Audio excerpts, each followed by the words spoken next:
What's up, everybody? Welcome back into the Tide Talk podcast. Got a live show tonight. Of course, I'm joined by Jake Thomas. Hit my mic stand there. Jake, Hello, how's it going, buddy? man. I'm doing great. It's Friday night. Got to the weekend. Been a long week, but we are here, and man, I'm excited to be back talking with you, and got a real good show for you guys tonight. Yeah, of course, we're live, so we're going to allow some people to jump in, make sure people are tuning in. So excited to do this live show to talk about Jake's five bold predictions for the SEC, and also talk about Oklahoma and Texas joining the conference. And excited to talk about all those things. And like I said, we're just going to let everybody get into the show and make sure they're watching, and before we really dive off into the conversation. And Yeah, do need to do a little programming note here. Go to betonline.ag for all your online sports betting. They also have a 24-hour casino that's always open. So, if you want to play blackjack, poker, roulette, all that is available at betonline.ag. And of course, the Olympics are going on. Now the men's team is still the favorite to win the gold medal in hoops. So if you want to place that bet on them, go ahead and do that at betonline.ag. And if you sign up today, you will receive a 50% welcome bonus. All right, Jake, we got some people piling in. Y'all get in the comment section. We want y'all to help drive the show tonight in the conversation.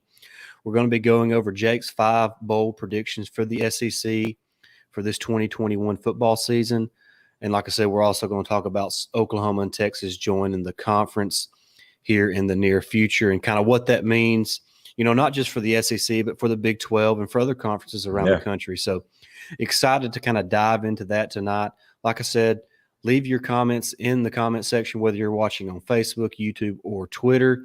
We will see them on our screen. So make sure you get there right now. I'm just going to send out a chat right now just so everybody knows that it's working. Really excited to do this live show, and hope y'all enjoy it. We're going to have a lot of fun here. We'll go for as long as the chat's hot. We'll talk about our topics, and then it's just kind of up to everybody else how long it goes for whoever jumps in the comment section. So we're excited for that. And like I said, I'm just going to pop something in here real quick just so everybody knows it's working. Yeah. I hope everybody jumps in the chat because Stacey's already seen. We're going to talk about it, but my bold predictions, and some of them are pretty bold, even if I say so myself. I think. Yeah, they're interesting. They're gonna be some good topics for discussion here. So excited to do that. If you're watching us right now, if you're watching this on Facebook, share it on Facebook. If you're watching us on YouTube, share the YouTube link. Same thing for Twitter. We'd like to get as many people in here as possible, and we certainly appreciate that. Just kind of another note here. I'm going to be trying to share my screen so everybody can have a visual text of what Jake's 5 bold predictions are. But I'm not the most technically savvy, so just bear with me when we do that. If there's anybody listening that would like to be a production intern for us when we do these shows, that would be fantastic because I'm not very smart in that area. So we're going to wait just a couple more minutes. There's a few people piling in now, so we certainly appreciate that. Excited to do this once again. We're going to start here in just a minute with Jake's 5 bold predictions for the SEC. Like I said, I'm fixing to share my screen. Everybody keep their toes and fingers crossed while I do this. Like I said, this is my first time trying this, and I am not the most technically savvy person in the world. We're going to start. Jake, why don't you tell everybody how your list works before we actually start? Like, we're going to start with there's 5 of them. We're going to start with number 5 and kind of explain, how you brought the list up and how you done all this. Yeah, when I do my 5 bowl predictions, I always start. We start at 5, and I say 5 to 1. 5 being the least likely to happen, to 1 being most likely to happen, and that's how I get my list generated. All right, so here we're fixing to pop in with Jake's number 5 bold prediction for the SEC football season. All right, so y'all see that there. Shane Beamer wins 5 games in his first year at USC and gives Clemson a scare for a half. All right, Jake. So just kind of tell everybody about that, how you come to that kind of conclusion and how you come up with that, certain scenario. Well, we have talked about it, just a few weeks ago about South Carolina when we was doing the wrap up of the SEC Media Days, and I mean, we talked about their schedule. I mean, they start out with Eastern Illinois, that's a win. Eastern Carolina, win. Georgia's going to be tough. Troy, they should win. Tennessee, that could be a back and forth, but could be a win. Vandy's going to be a win. And then after that, they have A&M, Florida, Missouri, Auburn, and then Clemson. So it really hinges on, to me, that that Kentucky game. Yeah. And if they, if that, I think they can win 5 games easily if things play out right. Now, to me, being a new, they get Clemson at home, which is great. And it being Shane, Beamer's first year, there's going to be a lot of energy in that stadium. And Clemson having to find a new quarterback and running back, and they got talent, and they're worlds talented better than, South Carolina is for sure.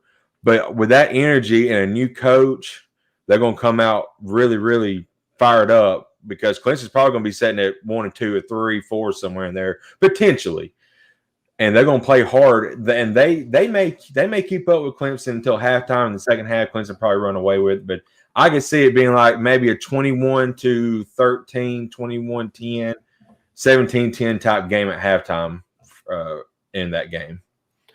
Yeah, I think we talked about Shane Beamer and the South Carolina team during our media days, kind of recap there a couple of weeks ago, and we both came away real impressed with Shane Beamer at SEC Media Days, and we talked about how Will Muschamp didn't leave the cupboard completely bare there at South Carolina. So he's got some talent there. The schedule does kind of work out in his favor, right? When you're kind of comparing it to other SEC schedules. So, but you could make the argument that he has to play Georgia and Clemson, 2 of the top, probably 3 or 4 teams in the country this season. So it's not the easiest schedule, but the other non-conference games are not too tough. Right. They'll have that gimme game against Vanderbilt that everybody has there on the East. So I don't really have too much to argue on that. I could see 5 wins there for Shane Beamer in his first year at South Carolina. Like we said, leave us your thoughts. What do you think? What do you think about Jake's number 5 bold prediction for the SEC this season? Do you think Shane Beamer gets 5 wins in his first season or not? Just let us know there in the comment section. If you have any questions or comments, just put them there, and we would greatly appreciate that. We're going to move on to number 4 here in just a second. Like I said, number 5, Shane Beamer wins 5 games in his first year at South Carolina. And what did you say? Give Clemson a scare for a half or so? Yeah, first half. Yeah, it's tough to beat Clemson. They're so talented. Oh yeah, for sure. But yeah, I think Shane Beamer will do a pretty good job. One thing, they're gonna be fundamental. I mean, he got that from his dad. So okay, we got some comments here before we move on. Awesome. So we'll show this here. Richard Jones says Shane Beamer will get 6 wins and beat Tennessee. I don't really disagree with that. Tennessee is a dumpster fire. We talked about that a couple of weeks ago. Not sure what Josh Heupel can do there at Tennessee, but it's that's a very good possibility. I like that. Richard, thank you for watching. Richard, we really appreciate that, and thank you for commenting. Everybody, hop in there. Give us your thoughts and your opinions on Jake's 5th bowl prediction, which is Shane Beamer will win 5 games at South Carolina his first year. I was going to say real quick, if you imagine Beamer getting 6 wins his first year, how much confidence that's going to give them, for the year after? Yeah, that's for sure. Huge. That is huge. It is huge. So, all right, we're going to move on to number 4 now. Number 4, Kentucky beats Florida, loses to Georgia by a field goal, and finishes 2nd in the East. All right, everybody. I really want some opinions and feedback on this. A lot of people are high on Kentucky this year, so I don't think that's just overly. I mean, it's a bold statement saying that Kentucky will finish second behind Georgia over a team like Florida in the East. So, Jake, just kind of talk about what led you to make that decision to put that on your bold prediction list. Kentucky's biggest question mark is QB play. If they can figure that out, they're going to be fundamental on defense. They're always really tough on defense. I believe they returned a running back that's really good, really solid. So yeah, Rodriguez. Yeah. So, I mean, they got talent. Florida, we talked about this a few weeks ago. I mean, I'm not really sold on, it was Emory Jones, I believe his name is. Florida's quarterback. I'm not sold on him, and they still have Todd Grantham as a defensive coordinator, which that gives opposition 35 points a game right there. So, and I think I had it like this because Kentucky plays Florida first. I believe they can beat Florida. I think it's like the 4th or 5th game of the season. Then they play Georgia. I think the confidence, and if I remember correctly, I think whenever Kentucky plays Georgia, there's a good chance they're undefeated. So I think the confidence there will give them a fighting chance against Georgia. And I just think, Georgia probably puts a late 4th quarter rally in and put, actually a late drive and kick a field goal to win. But I really think that Kentucky can finish second this year in the East. Yeah, I like Kentucky this year. They got a good team, and Mark Stoops has built a really good program there. And I just want to talk about – I know this is more about Kentucky, your bold prediction, but you mentioned them beating Florida. I just want to kind of throw out there. Florida went – everybody talks about what a great season Florida had last year, and they did. But, I mean, they finished 8-4. Yeah. So – And I know the bowl game shouldn't really count because, they were missing a lot of guys. Right. I get all that. So let's just say they went 8-3. I mean, if they go 8-4 or 9-3 in the regular season this year, don't make a trip to Atlanta. I mean, how satisfied are Florida fans with that? That's right. And to me, that is the most logical finish for Florida this year is 8-4, 9-3 at best. So I'm not that sold. It's not because of Dan Mullen, and really not even because of Emory Jones. Dan Mullen can figure a quarterback out. He's a really good quarterback coach. Oh yeah, for sure. But them bringing back Todd Grantham, I mean, that is the biggest head scratcher to me. I mean, I do not understand that. His defense plays undisciplined. They can't tackle. They over pursue. He's over aggressive with his scheme and his blitzes. I don't understand why Dan Mullen brought him back. And then when they get to media days this year, they brought 2 defensive players like they're some kind of superstar defensive team. So right, I don't know. I'm just not quite sold that Florida can take that next step. I know they got to the SEC championship game, but you know what? McElwain took them a couple times too. Yeah, exactly. So. I don't know. I just the East isn't like the West, and so I'm just not completely sold on this Florida team. And like I said, it's really more because Todd Grantham's back for whatever reason. But hey, make sure everybody you jump in the comment section. Let us know what you think about Jake's 4th bold prediction. We're going to kind of keep this moving along here. Like I said, I'm not the greatest in the world at figuring out how to get all these graphics up and all this stuff. So just bear with me as I bring all those up. Like I said, if you know anybody that wants to intern as in production for us, and just let me and Jake talk and they handle all the rest, send them our way. Right, for sure. So because we definitely need all the help we can get in that department. Absolutely. Well, I'm lucky to turn on a computer, much less share all these different windows. So we're gonna move on to bold prediction number 3 for Jake here in just a second. Number 3, Bryce Young will be in the Heisman conversation by season's end. All right, Alabama fans, we're getting some Alabama talk now. I know that's why you are tuned in. So we're here now. Yep. So Jake, tell us a little bit about Bryce Young now.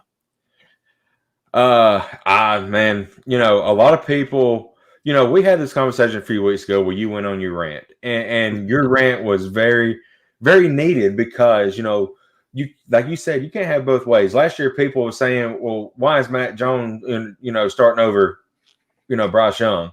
Now they're saying, oh, Bryce is too little to play quarterback at Alabama, too small. You can't have it both ways. I'm telling you. And I still believe it's going to take a few games for this offense to get clicking. But Bryce Young, he's going to turn some heads this year. And, I almost went, another section on this and saying that John Mechie would also be in the Heisman hunt as well. I think them two is going to click early on, and now that would have been a bold prediction. yeah. So, I almost went there, but I went with Bryce because I just think there's a lot. I mean, honestly, I think there's a lot of pressure on both of them, but to me, Bryce, because he's got a lot to live up to. I mean, you've had Jalen Hurts, Tua, and now Matt Jones, to fill in. So, next Deshaun Watson. I like that. I love that. I think he's right. I like the he's kind of a mix of Deshaun Watson and Russell Wilson. Yes. I really see both players in Bryce Young's game. So really good. Thanks, Richard, for chiming in there again. Yes. Like I said, y'all follow Richard's lead. Jump in the comment section. Tell us what you think about Bryce Young and his chances of being a Heisman contender, by the end of the season. Now, I do want to make a side note. We got to rewind the clocks back a couple years. We had a fantastic true freshman running back. I got to pick on Jake for a minute. Yeah. We had a freshman 5-star running back coming in named Trey Sanders 2 years ago. And in Jake's bold predictions for that year, it was that Trey Sanders would win the Heisman Trophy as a true freshman. I was high on him. He was, and rightfully so. Mm-hmm. But, of course, Trey Sanders didn't get to play it down his true freshman year because of an injury in the preseason camp. So let's just hope the same does not hold true for Bryce Young. Of course, I'm just picking on Jake with that. I had to throw that in there. But yeah, I'm excited about Bryce Young. I really am. I think he's got plenty of talent, plenty of arm. And I really believe that he has a chance to be the best quarterback, that we've had. That includes Tua, that includes Mac. I really believe that because, we're going to get at least 2 years of him as a starter. Absolutely. And, God willing, he stays healthy and performs well and, can move on to – I just realized I misspelled Bryce, by the way, on that graphic. Yeah. Good old Bryce Young. Yeah, I was going to say something. I was like, I'll just let it slide. See, I can't even make a good graphic, much less share it on the live stream.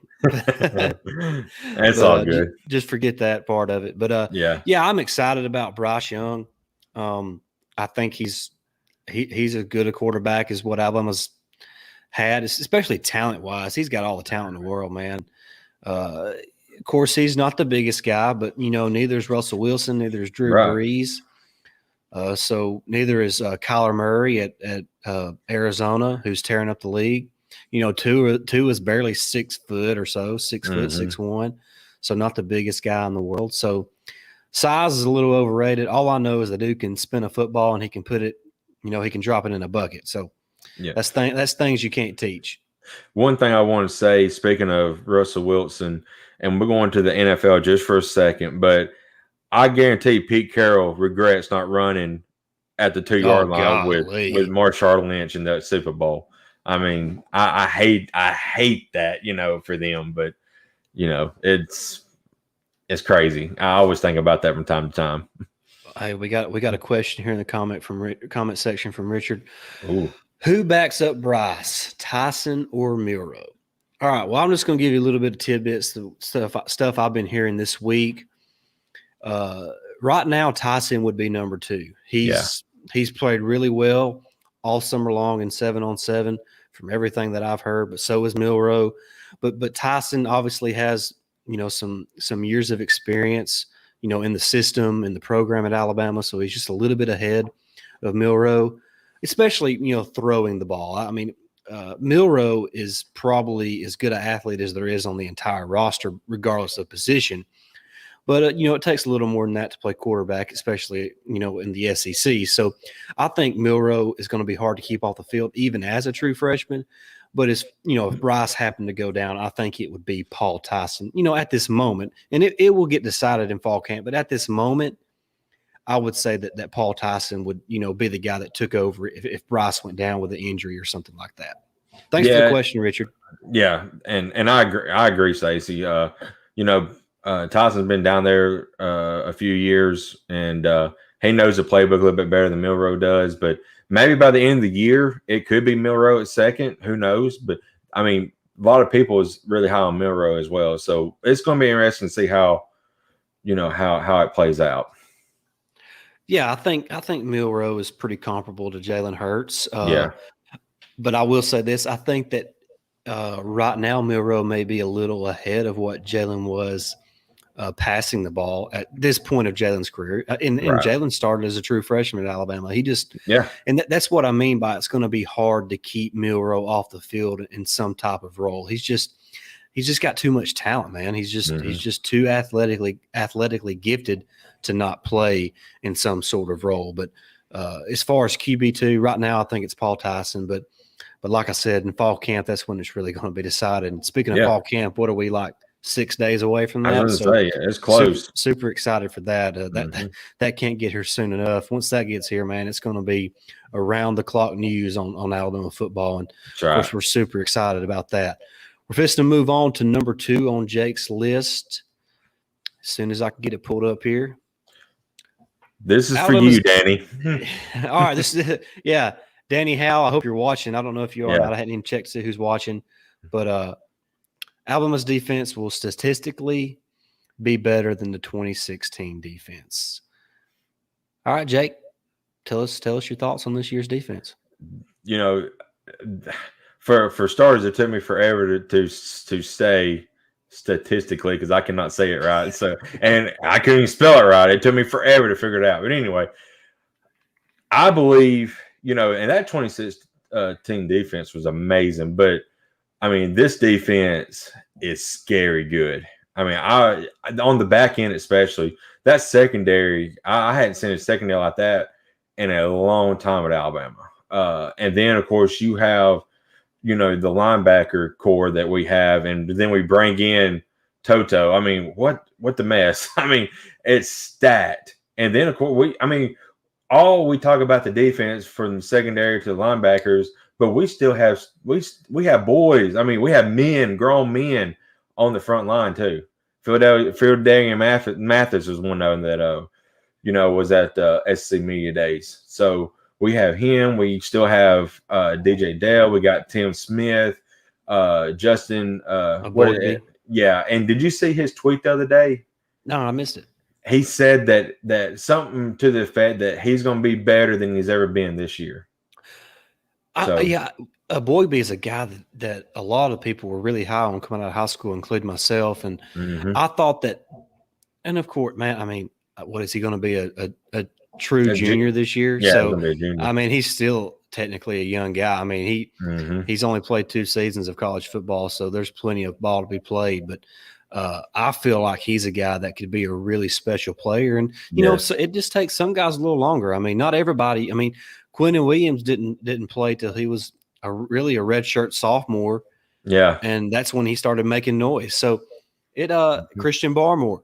Exactly. He was either a redshirt sophomore or a redshirt junior this past year. And, that's really the first time that we got a full season of him. And, he goes early there in the second round to the Patriots. So a lot can change between one season to the next. And Boygby is a guy along that defensive line that I'm excited to see if he's maybe taking that next step, and really excited to see what he can do along with a lot of the other, LeBron Ray. I hope he can stay healthy, man. He's a super talented guy. Yes. Hope he can stay healthy. Got a couple comments here. Got to get to Richard Jones. Henry Toto will be a first-team All-American.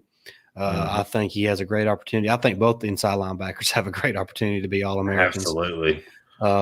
What's crazy is I'm not sure that there's a team in the country that has a good a pair of inside linebackers as Alabama, and then also a good a pair as outside linebackers as Alabama. I mean, on the inside, you got Christian Harris and Henry Toa, and then on the edge, you got Will Anderson and Christopher Allen. So just an amazing defense, man. Yeah. Here's the thing, Stace. Here's the thing. We have those guys as first teamers. Think about who's behind them. They could be starting anywhere in the country as well. I mean, that's how deep it runs at Alabama debt-wise. Yep. Jake's wife has chimed in. I see y'all. Well, I'm glad. No, that's my mom. Is it your mom? Yeah. Oh, sorry. Hey, Mom. Hey, we are in Alabama. Hey. Oh, man. Yeah. Yeah. I'm really excited about this defense. And we talked about that a couple of weeks ago. So, but yeah, I think that they have a chance to be special. The back end, pretty much everybody's back except for Patrick Surtain. Yep. The linebacker core is intact. The defensive line is intact, aside from Christian Barmore. So, I want to say that Alabama returns 14 of its top 16,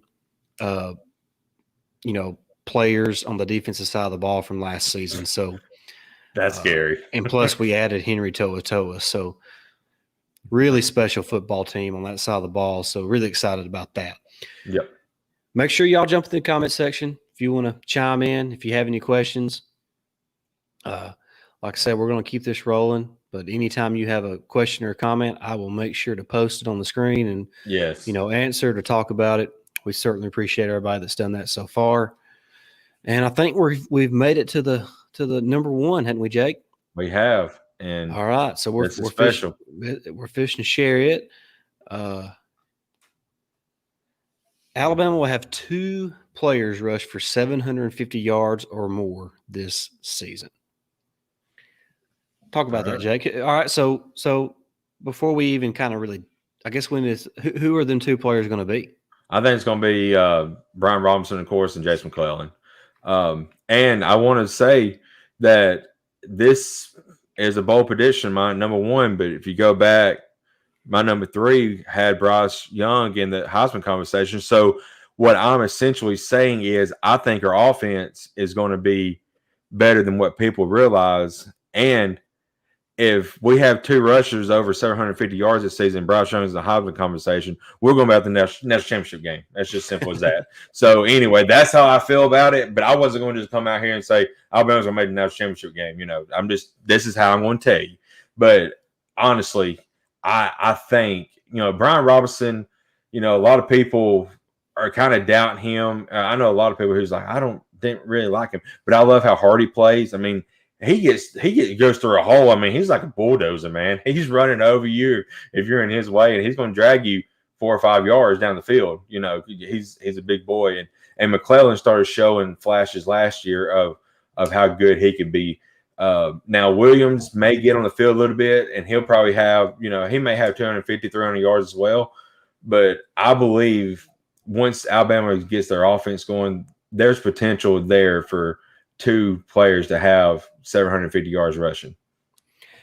Yeah, I think there's a great opportunity for that. And, there's been a lot of people kind of doubting Brian Robinson this offseason. And I don't get it, man. I went back just the other day just to make sure that I wasn't wrong about Brian Robinson. I mean, I'm not afraid to admit when I'm wrong, but I don't think I'm wrong about Brian Robinson. No. I went back and watched last season's highlights. I mean, he ran for almost 500 yards last year in a very limited role because Najee was so dominant. Yeah. You couldn't take him off the field, and the passing game was so dominant. But Brian Robinson, he's a really good football player. And I think that he is going to have over 1,000 yards this season, maybe around 1,100 yards or so, 15 touchdowns. But the truth is Alabama has several running backs that are more than capable. I mean, I would go as to say that B-Rob, Roydell, Jace, Kamar Wheaton, they could all pretty much start for anybody else, in the country. I mean, there's a few outliers there. Of course, Auburn, they got Tank Bigsby. I mean, he's as good a running back as there is in the country. Texas A&M's got a really solid running back, but I'm not sure I would trade any of our guys for Isaiah Spiller just personally. That might be a little Bama bias on me, but I really feel like B-Rob's gonna surprise some people this season. Got another comment here. We're going to jump in real quick. Rodale Williams will get some carries in big plays too. 3 backs that will shake everybody up. Yeah, I agree with that. I think the 3 main guys will be B-Rob, Rodale, and Jace McClellan. I do think Kamar Wheaton will kind of get some carries as well, especially later in games, kind of like Keelan Robinson did his true freshman year a couple years back. So love the backfield. And Saban, he don't really brag on the team a whole lot, but I went back and watched the spring game last week, and he was really glowing about the running back room. He was really excited about the running back room. So if Saban's excited about it, then I ain't worried about that position group whatsoever. If y'all got any questions or comments, what do y'all think about Jake thinking that we'll have 750 yards, 2 players that run for 750 yards or more this season? Just let us know on that. See. Ooh, good question here. I love y'all keep the questions rolling. We'll go all night long if we have to. That's right. Who will be the freshman that steps up at wide receiver behind Mechie and Bolden? Well, I'll say this. I'm not sure it'll be a freshman. Trayshawn Holden has had a really good summer. He had a really good spring. Jamison Williams, the transfer from Ohio State, they say that his speed is elite, especially over the top. But when you start talking about the freshmen, I'm going to start with Jai Hall. I mean, that guy dominated A-Day. But I'm not sure we'll see a ton of freshmen. And people are forgetting about Javon Baker as well. I mean, last preseason, and see, this is part of what frustrates me. And it's really the Alabama fan base more than any other fan base. And it's because we signed so many 5-star recruits. I mean, that's just the truth. But we're always talking about the freshmen.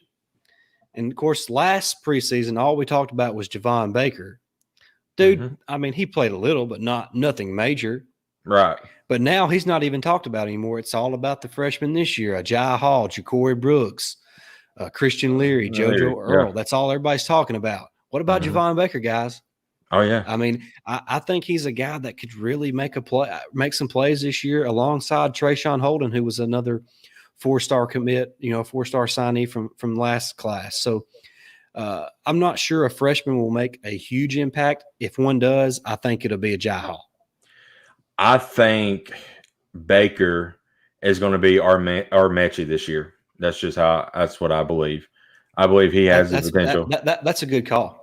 Yeah, I think he and Holden could be that guy as well. I mean, running back room is also set. You got skill players, you got experience with Bolden and Mechie, and then a lot of people say, well, then there's question marks after that. Good question, Richard, but I think we're fine. But Baker, watch out for Baker and Holden. I think those two, and like you said, the Ohio State transfer. So yeah, Jamison Williams. I've heard he's done really well at Alabama this summer. So, but to me, what I'm looking forward to most on the offensive side of the ball is Jaleel Billingsley and Cameron Latu. Man, those two tight ends. I mean, that's probably your best tight end, group in the SEC, probably in the nation as well. I mean, they are legit guys. Well, I mean, what is the toughest play to cover is the tight end in the middle of the field. Exactly. I mean, it's tough because it's hard for linebackers to match up with those guys. You can't put a safety or corner on them because they're both 6'4", 6'5", and can jump and are athletic and have good hands. So you put a linebacker on him, he can't keep up with them. It's just it's just a mismatched nightmare. And so, and with Bill O'Brien having that NFL background, the NFL uses the tight ends so well. Yes. I think Bill O'Brien is foaming at the mouth with the potential that Jaleel Billingsley and Cameron Latu have there at tight end. So, Richard, once again in the comment section, double trouble with the tight ends. O'Brien loves the tight ends. Yes, he does. Yes, he does. Exactly right. He's got that NFL background. He loves the tight ends, and Alabama's got 2 of the better ones in the country. And, Cameron Latou, he's a guy who started out on defense at Alabama, made that transition to the offensive side of the ball, and it's taken him a couple years, but he's finally there. And he had the best spring probably out of anybody on the team. Every scrimmage, he caught a touchdown pass. Yeah. He caught a touchdown pass during A-Day. So, double trouble at tight end for sure, Richard. I'm excited about the tight end room. And that makes it easier for not only for Bryce Young, right, but it also makes it easier on the wide receiver room. I mean, maybe you don't have to have a third or fourth guy step up there at wide receiver when you got two tight ends, that are going to be hard enough to cover. Well, I was going to say, I think it was the LSU game last year. They left Billingsley wide open across the middle. I mean, he caught a touchdown. It was like a 40 or 50-yard touchdown pass. And I mean, and that was with Steve Sarkisian, who's a great mind at offense. But like you said, Bill O'Brien, he comes in now. He loves tight ends. I mean, just thinking some of the mismatches he's going to get, against defenses with Billingsley or Latou this coming up season. So he, like you said, he's foaming at the mouth of these guys. Yeah. I got another great comment here. Drew DeArmond. Hey, Drew, what's up, buddy? I appreciate you joining in. The key on the defensive line will be Tim Smith. Absolutely. Very disruptive. If Dale is a year healthier, the defensive line will be too deep. Nose tackle of Dale, Smith, ends of Eboigbe and Ray, and Mathis and Young, zero drop off. You're exactly right. I mean, there's those guys are all interchangeable. If Dale is healthy, huge.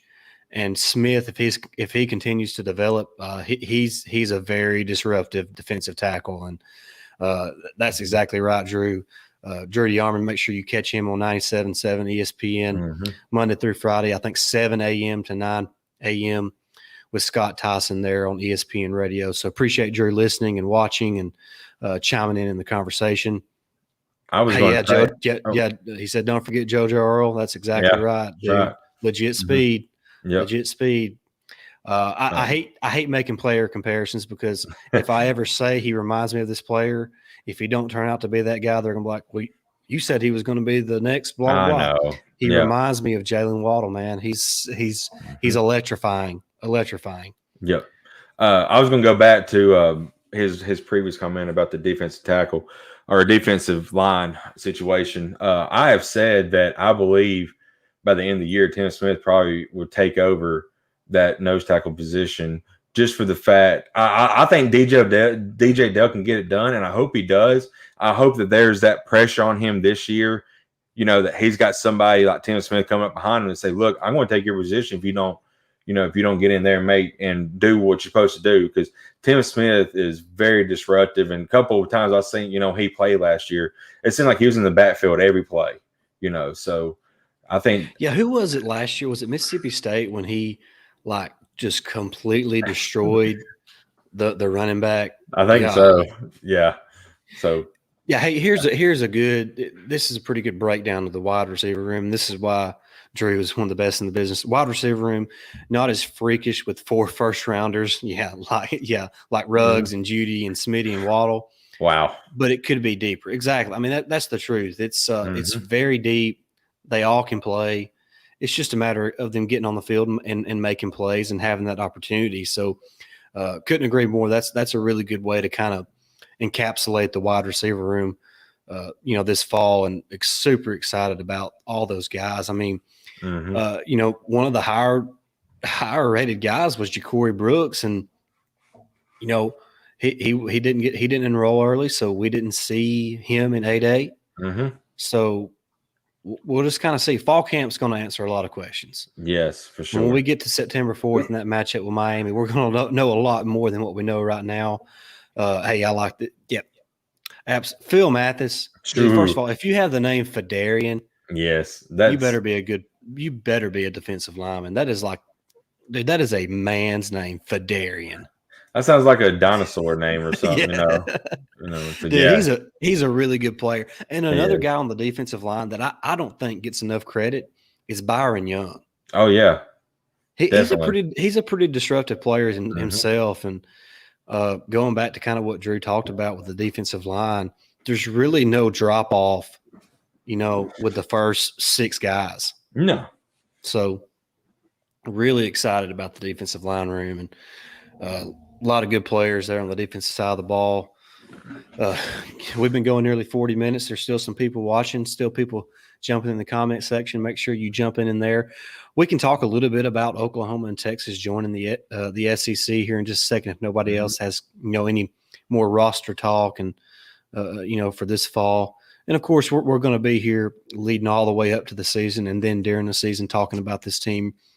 Can they repeat as national champions?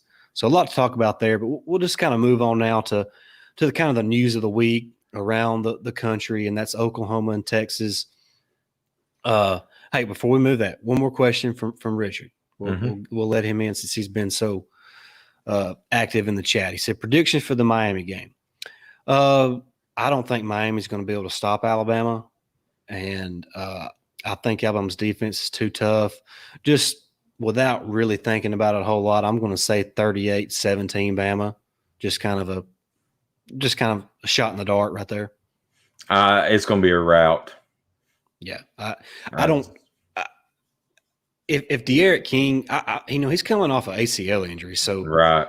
How I know that's not the same as it was 10 years ago, but how healthy is that dude? You know what I mean? So we'll just kind of see. But I feel good about Alabama's chances. I don't think they lost a lot on they lost their two ends on defense. I just think Alabama's going to kind of have their way in that game. They still got Manny Diaz as their coach, so I think we're all right. All right, so let's talk about Oklahoma and Texas joining the SEC. Of course, whenever Media Days was, that's kind of when it really first started. Yeah. The chatter started. Richard Jones says 45-10 Bama. We'll post it up. Wow. Quick. Yeah. Hey, dude, that wouldn't surprise me. That wouldn't surprise me. Wouldn't either. But neither would 31-17, but it really not even being that close. That wouldn't surprise me either. But 45-10, take it every day of the week. Absolutely. But the conversation started with Oklahoma and Texas there at SEC Media Days.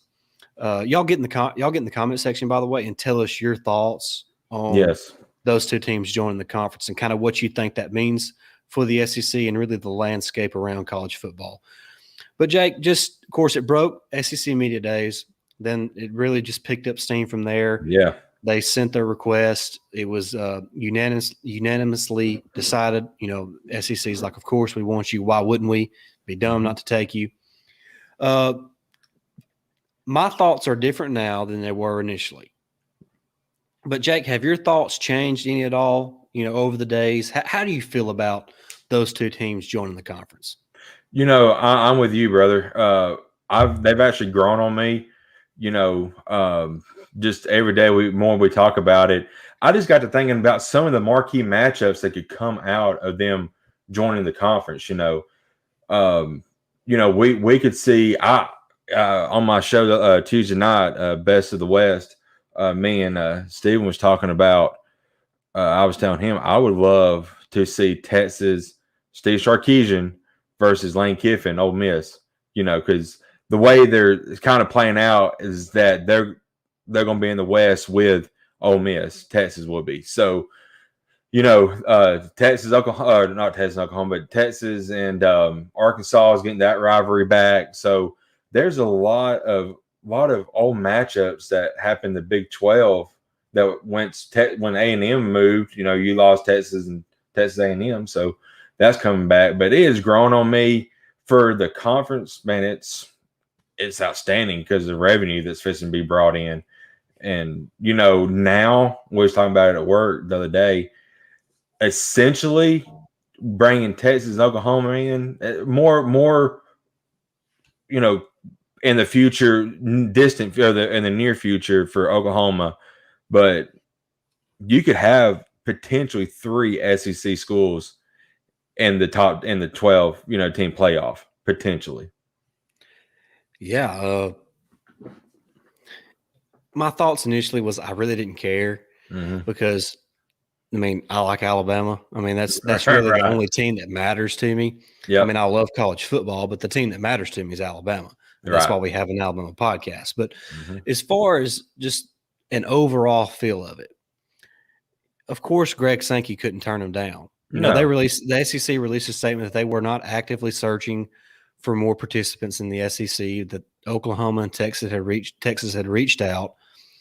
So of course they had to, see what they could do to make that happen. I mean, you're talking about two of the biggest brands in the whole sport. Absolutely. Outside of what they do, outside of football. So, and yeah, here's Richard's comment. I think he's kind of adding to that. He says everyone's talking about Oklahoma, Texas, and the football, of course, but good grief, look at what they would do for our basketball programs. SEC softball is now off the chart. Yeah, absolutely. It's not just about football. Of course, football's king, right? But those two programs are elite in just about every sport, just like Alabama and the rest of the SEC. So it's a no-brainer to add those teams. As far as what first of all, I do want to say this, and why A&M is whining about that, their fans and all that. Bro, you had nearly 10 years in this league, a 10-year head start on Texas. I don't want to hear your whining. No. I mean, you had nearly a decade lead on Texas and joining the conference, and you still hadn't even won your division. So, I mean, tough. I don't know what to tell you. But anyway, and I do want to say this too. Oklahoma fans and Texas fans that think they're just going to walk in and own the SEC, like a caller on Feinbaum said that, the road to the SEC championship runs through Austin, Texas now. Dude, you hadn't been relevant since Marcel Darius knocked the piss out of Colt McCoy. Right. I mean, I hate to be like that, but it's the truth. But if Colt wouldn't have got injured, you lost by 20. I know it. But are you? Because Colt was playing safety and trying to tackling Ingram and Richardson in that game. Exactly. I mean, we threw the ball like 10 times because they couldn't stop the run. Yeah. But hey, I agree with this. So good to see Texas A&M playing again every year. I did. Yeah. I love those Thanksgiving games. Absolutely. Especially with A&M's classic uniforms, kind of like they wore this past year. Dude, that was such a fun game to watch on ABC back in the day. Absolutely. Excited to get those back. Now, of course, their contracts are not up for a few years, but I'm just telling you right now, they're going to be in the SEC next year.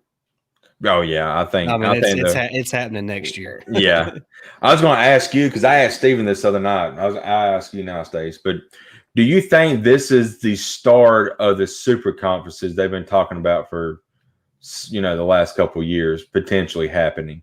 Because there was the rumor that only one person started and never gaining steam about Clemson, Florida State, Michigan, and Ohio State reaching out to the SEC. And there was no smoke there really. So do you think that, potentially it could happen in the future? Yeah. Here's my thing. I don't know how to feel about the super conferences, but I know how I feel about the NCAA. And either the NCAA has got to make some drastic changes on how they govern college athletics, especially college football, or they have to be gone. Something has to happen. Now, if that super conferences, I don't know if that's the NCAA getting their act together, maybe, who knows, but it doesn't really affect me because, like I said, I love college football. I love the tradition. I love the pageantry, and I love Alabama. As long as Alabama's playing football, if they're playing between them two white lines, 53 yards wide and 100 yards long, man, I'm in it. I'm in it all the way. So, absolutely. I've kind of, even though I'm a traditionalist, I don't really want a whole lot of change. I'm not crazy about, we've talked about, I'm not crazy about the transfer portal. It's free agency is what it is. Pretty much. The NIL, I'm happy for the players on that. I don't think that's going to be a huge deal in college. I think you're seeing one of the unintended consequences on the high school level. The number one quarterback, number one player in the country for this class is thinking about skipping his senior year. Why anybody would skip their senior year? I didn't get to play football my senior year, not by choice. So I would give anything to be able to do that. So, I mean, and of course, I'm not getting nearly $1 million in endorsements either. So that might change things. There's a lot of change going on in college football. Some of it's for the better. I think adding Oklahoma and Texas is good. I mean, more money, man, more good games. Yes. But as far as the super conferences, I'm not sure how that works itself out. The Big 12 is in trouble. I mean, they no longer have the two teams that was keeping their conference afloat. I don't want to hear this crap that Iowa State has been relevant. Dude, Jake, they don't bring in enough money to support a volleyball team. So I just and I hate to be like that toward Iowa State fans, but it's just the truth. I mean, they're not Oklahoma or Texas. So I'm not sure what they're going to do. And they'll never be. Yeah, there's all this talk about the ACC and other conferences joining together to make these super conferences. We'll kind of see how that happens. What happens there. I try not to think about it because there's already so much change happening with the transfer portal, with NIL, that it's hard enough to keep up with. So I'm just going to enjoy the Alabama Crimson Tide and just kind of go from there. That's my feelings about it. I'm excited to have Oklahoma and Texas. I'm excited for it. Yeah, me too. Real quick before we hop off, I don't know if it's about time to hop off unless, you want to stay on a few, we can go a few more minutes. I just want to give a big congratulations to Herb Jones and Joshua Primo for being drafted in the. What about Primo going 12th overall? Wow, that's amazing. 2 straight years of lottery picks. Yeah, and 3 and 4 years. Yeah, and probably have some next year. I would think so. Yeah, and so Nate Oates is building a juggernaut down there at Alabama, and man, you get Texas, Oklahoma in. Texas just hired Chris Beard, so I mean, shoot, there's some marquee names now, coaching wise, in the SEC through all sports, just with this bringing it in. So, oh yeah, hey, Rich is right. We should probably give thanks to Iowa State for beating Oklahoma State in 2011 to kind of catapult Alabama into that championship rematch with LSU. Was that LSU? Or was that the Notre Dame one? I think it was LSU. Yeah. But I love their coach, actually. I can't think he's of a his solid name, coach. He is. So he's actually built that program from, a like 6 to 7 win team, and now they're winning 9-10 games a year. So I mean, he's done a lot there. Yeah, it was the LSU rematch. Thank you. Richard's on top of it. Yeah, man, Richard, I appreciate you jumping in here tonight. That was a lot of fun. Richard said, "Go Cyclones." I was screaming at that now. That's for sure. Absolutely. I believe that's been 10 years ago now. It's crazy. My gosh. Wow, I just realized we've went for nearly an hour. Hey, we're going to make it a solid hour tonight before we hop off.